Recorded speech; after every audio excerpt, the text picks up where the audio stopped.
Assalamualaikum warahmatullahi wabarakatuh.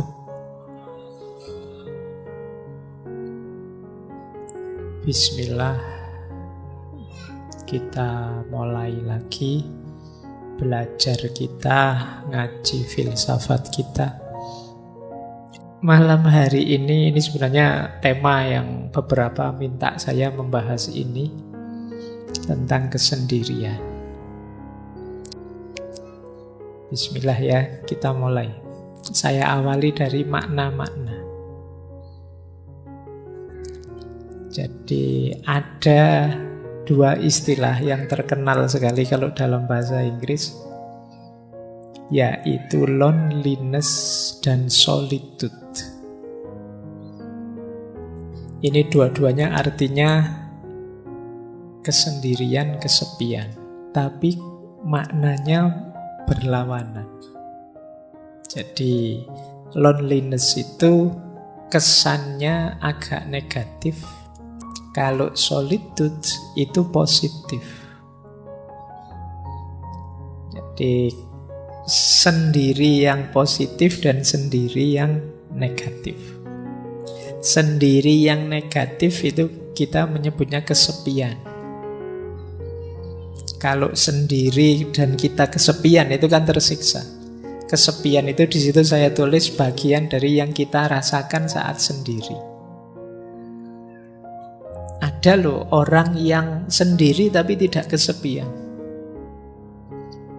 Biasanya memang dia senangnya sendiri. Makanya saya sebut itu di situ ada istilah menyendiri. Menyendiri itu memang orang yang dorongan jiwanya ingin sendiri. Jadi ada loneliness, ada solitude. Itu saya ambil dari Paul Tillich, teolog filosof. Dalam bukunya The Eternal Now. Jadi apakah kesendirian itu menyakitkan, Pak? Kalau loneliness iya, tapi kalau solitude tidak. Nanti kita akan paham bedanya apa. Jadi kalau pakai istilah bahasa Inggris ya, ada alone, ada lonely, ada solitude. Alone itu sendiri. Sendiri itu fakta. Banyak orang yang tidak mau aku sendirian, tapi faktanya sendiri. Kenyataan hidup itu alone. Pak, saya datang ngaji sendirian. Nah, itu alone. Tapi kalau Pak, saya datang ngaji kesepian saya, Pak. Nah, itu rasamu. Nah, Pak, saya datang ngaji memang ingin duduk di pojok biar tidak terganggu. Nah, ini menyendiri namanya. Nah, bedanya di situ. Ada orang yang sendiri dan tersiksa, ada yang tidak. Jadi ini bedanya ya, sendirian dan kesepian. Kalau ada temanmu, kamu sendirian enggak? Oh ya sendirian, tak temeni ya. Enggak mesti dia senang kamu temeni.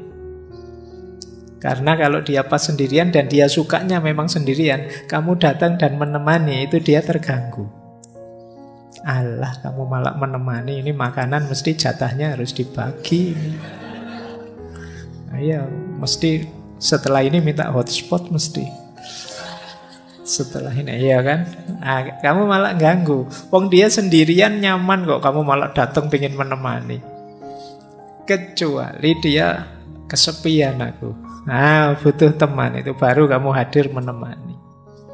Jadi ini kalian harus paham istilah-istilah dan situasi ya. Jadi orang yang sendiri itu tidak mesti kesepian. Karena memang kadang-kadang ada orang yang memang berupaya menyendiri. Jadi mungkin ngaji misalnya pengennya di pojok-pojok di luar-luar sana. Ngapain kok pengen menyendiri? Rokok saya tinggal separuh, Pak. Kalau gak mojok nanti duduk banyak teman habis.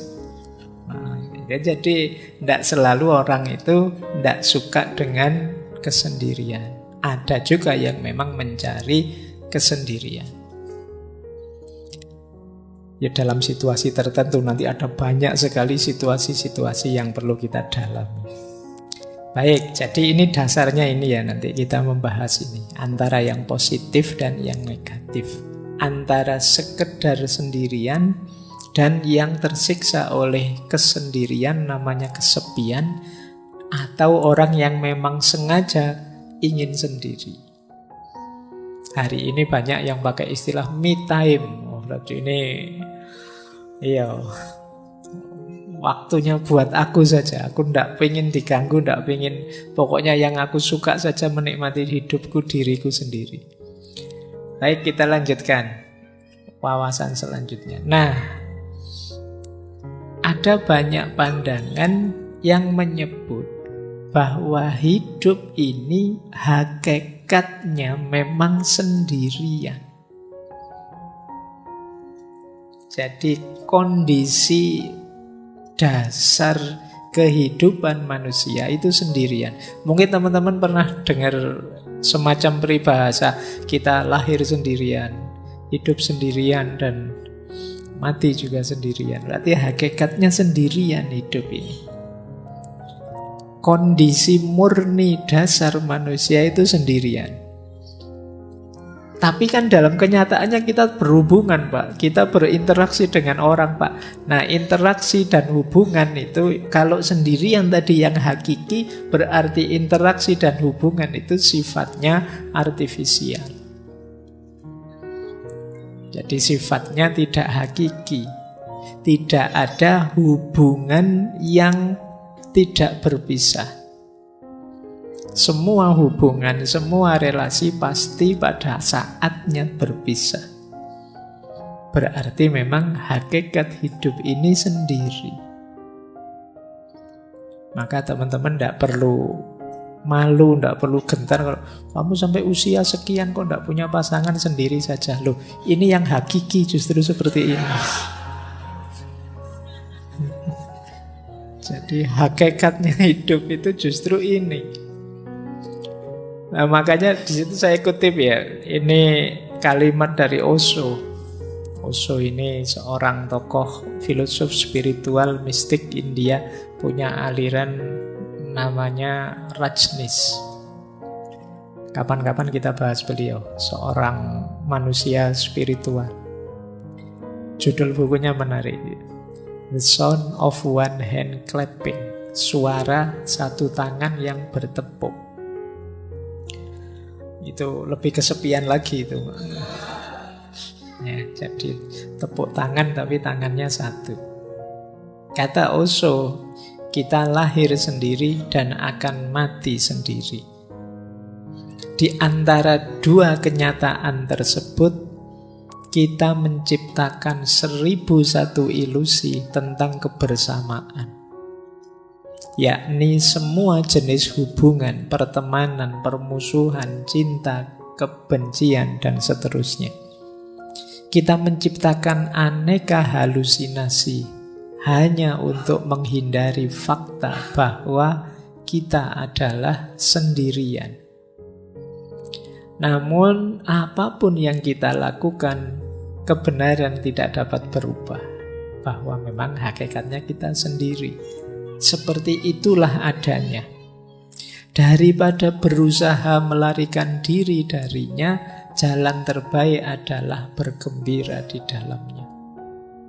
Jadi, jangan sedih, jangan galau, jangan malu, jangan gentar kalau kita sendirian. Karena memang kita lahir dulu sendirian, nanti mati juga sendirian. Makanya tadi saya bilang ini lebih hakiki. Jadi kalau ada pertanyaan mana lebih hakiki, sendirian atau kebersamaan, lebih hakiki sendirian. Ini jawaban malam hari ini ya, karena minggu depan teorinya beda. Jadi makanya tadi saya bilang, yo kamu nikmati teori demi teori, nanti cari yang paling cocok untuk hidupmu. Jadi di sini maka bisa disimpulkan kesendirian itu kalau bahasa Jawanya kasunyatan, kenyataan hidup. Nanti ada yang bilang Kenapa sih kok hakikatnya hidup itu sendirian?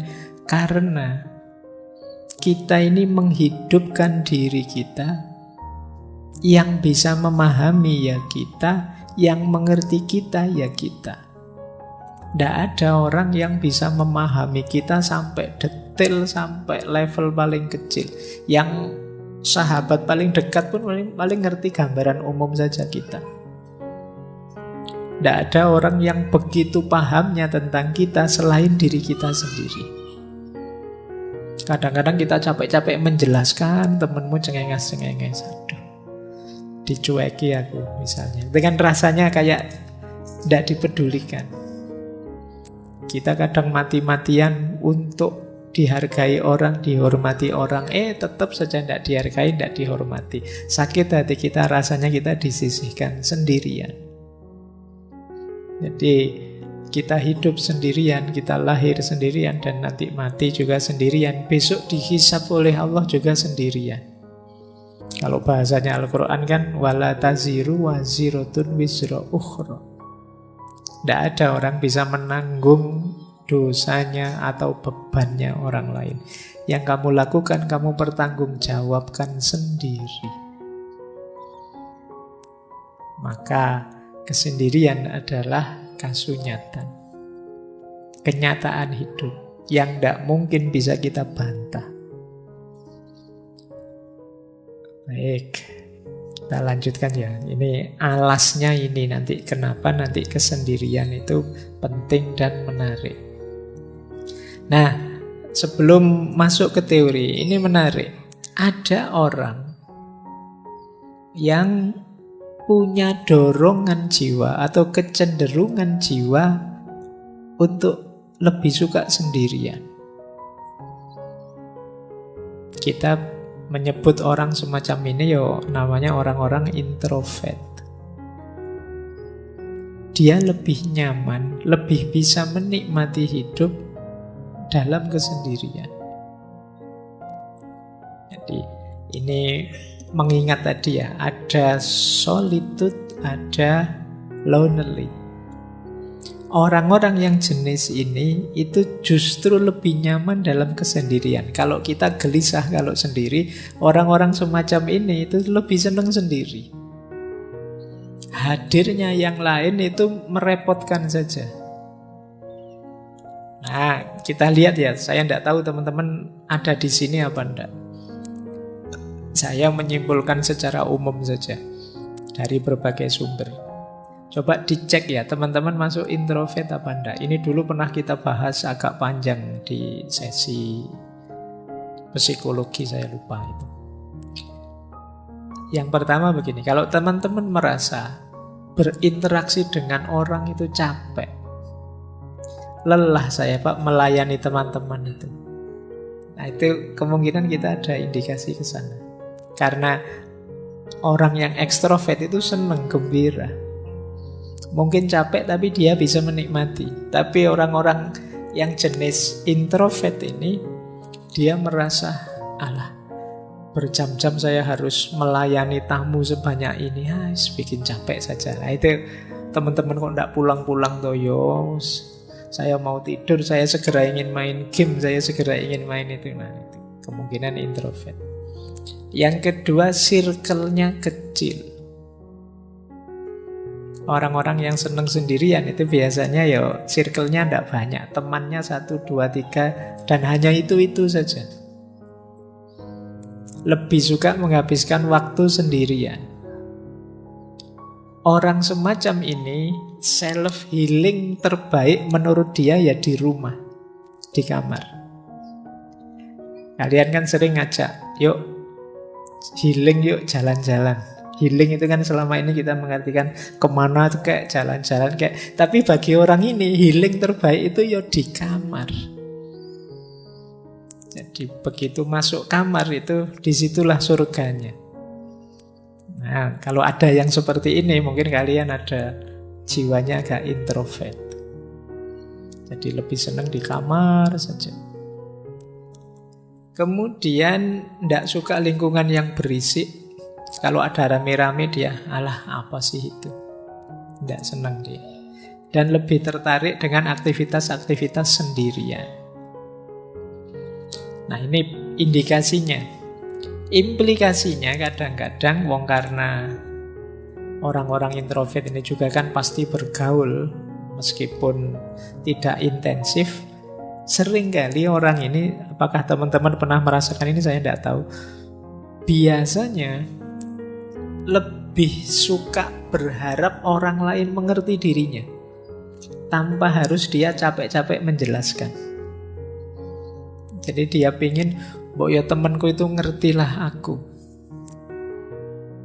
Jadi kok aku diajak jalan-jalan terus toh, ya aku itu pinginnya di kamar. Mau tak tolak itu ndak enak, mau tak ikuti kok ndak cocok dengan seleraku, mbok yo ngerti yo teman-teman itu. Dia memendam rasa ingin dimengerti. Jadi kalau teman-teman yang hadir malam hari ini sering merasa begitu, orang-orang kok ndak paham-paham sih mauku ya, kok ndak ngerti apa yang aku inginkan ya, itu mungkin ada gejala-gejala ke sana. Agak introvert. Saya tidak ngomong jelek ya. Introvert, ekstrovert itu bukan urusan baik buruk atau dosa atau pahala dan siksa, tidak ada itunya. Ini gaya kepribadian saja.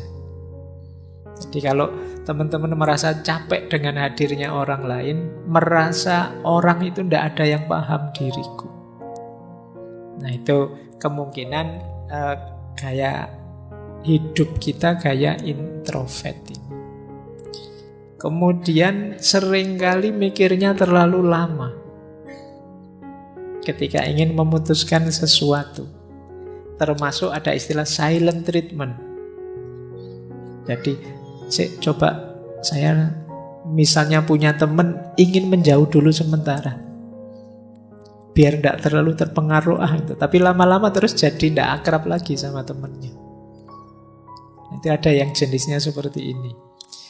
Diajak sangat akrab tidak mau, diajak terlalu intim tidak nyaman dia. Ketemu ya say hello, hai ada apa kabar, sudah makan belum, sudah selesai pulang. Jadi tidak detail-detail sampai akrab sampai gimana, dia tidak nyaman dengan itu. Jadi ciri implikatifnya kadang-kadang mikirnya lama untuk bisa memahami orang, pingin yakin orang tidak membohongi saya, yakin orang mengerti saya, sampai akhirnya rasanya ya jadi tidak akrab lagi sama teman-temannya. Dan kadang-kadang kecewa dengan dirinya sendiri. Saya itu kok begini ya, jangan-jangan saya itu kurang ramah ya, jangan-jangan saya itu orangnya tidak enak diajak ngobrol ya, jangan. Itu sering kecewa, menyalahkan dirinya sendiri. Nah, ini cirinya orang introvert. Kemudian kadang-kadang juga ekspektasinya tinggi pada orang lain. Akhirnya kecewa. Membayangkan temannya bisa memberikan apa, berbagi apa, memberikan apa. Tapi kemudian tidak seperti yang dibayangkan. Kenapa kok dia estimasinya salah? Karena relasi sosialnya kurang. Sehingga kadang-kadang mungkin mudah ditipu orang, mudah dikecewakan orang. Dia tidak ngerti kalau orang gayanya kayak gini ini yo biasanya ngapusi. Oh kalau orang cengeng-cengeng kayak gitu itu tidak serius. Oh itu kan hanya yang akrab yang ngerti gitu. Kalian yang tidak terlalu intens dalam pergaulan di dunia sosial sering salah membaca. Nanti orang basa-basi dianggap serius. Mari mas, oh ya, kadang-kadang wong itu cuma basa-basi kamu. Nanti ada, ayo silahkan itu. Kalau di sini ayo silahkan itu cuma basa-basi, jangan diminum beneran. Nanti ada orang makan, sudah makan? Belum. Nah, itu ya kalau sopan santunnya sudah makan, sudah silakan lanjutkan gitu. Tapi kalau tidak ngerti ya gitu. Jadi karena tidak terlalu intensif dalam pergaulan, kadang-kadang salah estimasi, akhirnya kecewa.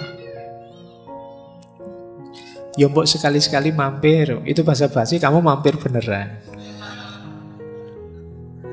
Nah, harus hati-hati. Karena pergaulan sosial ya punya rumusnya sendiri-sendiri.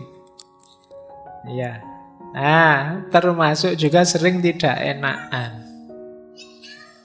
Waduh, jangan-jangan teman saya marah ini. Waduh, jangan, sering tidak enakan.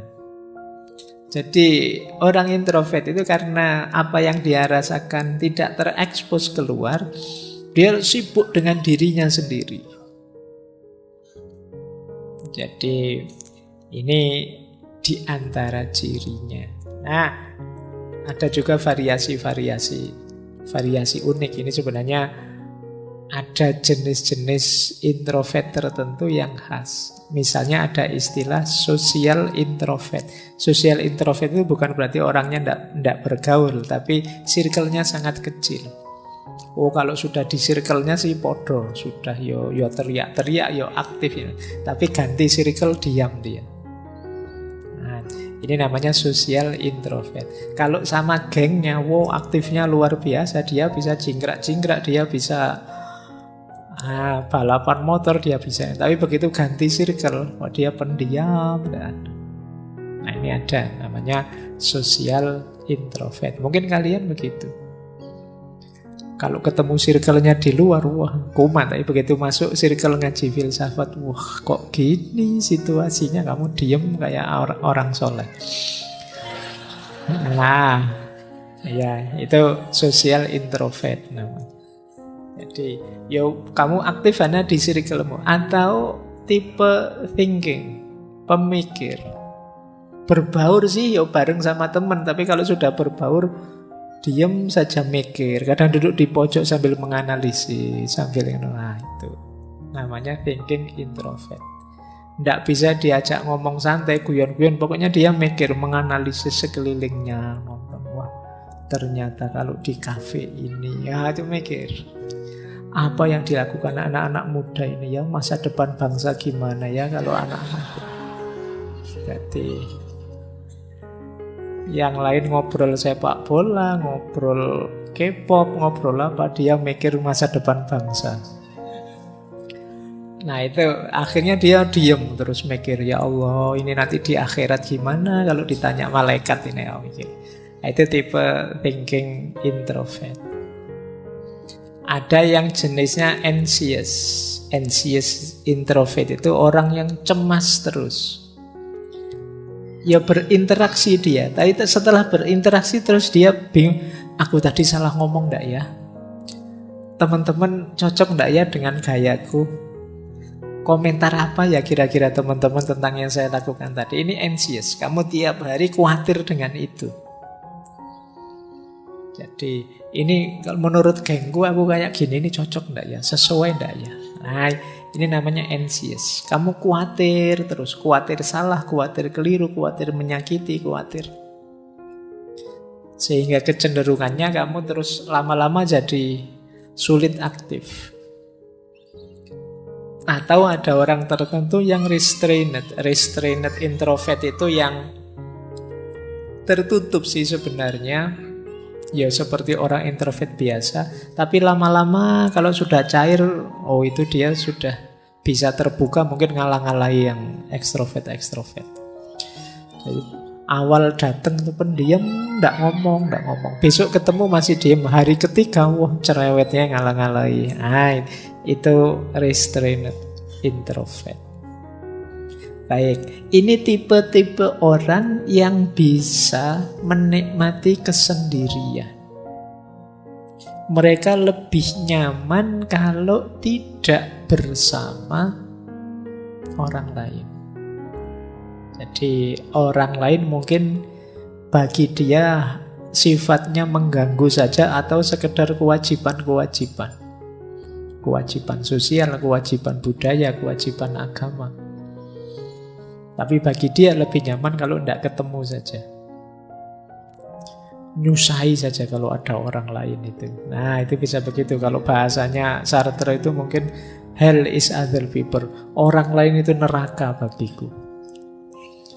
Tadi tidak ada orang lain, santai-santai. Begitu datang 5 teman ke kamar kos, sudah. nge-lag sudah sinyalnya. Ya, ini gara-gara ada mereka ini. Jadi ini gambaran tadi ya. Ada orang yang kesendirian itu memang dorongan jiwanya. Kita kan selama ini sering punya tesis manusia itu makhluk sosial. Tidak bisa hidup tanpa hadirnya orang lain. Tapi ternyata ada juga orang yang menganggap hadirnya orang lain itu masalah. Bikin repot saja, bikin ribet saja. Baik, ini satu perspektif ya. Saya tidak tahu yang malam hari ini hadir apa ada yang introvert atau tidak. Mungkin karena ini ngaji filsafat, mungkin banyak yang thinking introvert, mikir terus isinya. Tapi ya tidak apa-apa, wong ini memang forumnya belajar. Baik, saya lanjutkan. Jadi ada orang yang memang dorongan jiwanya, dorongan ingin sendiri. Dari saya sekian untuk malam hari ini. Saya akhiri sekian. Wallahul muwaffiq, wallahu a'lamu bissawab. Wassalamualaikum warahmatullahi wabarakatuh.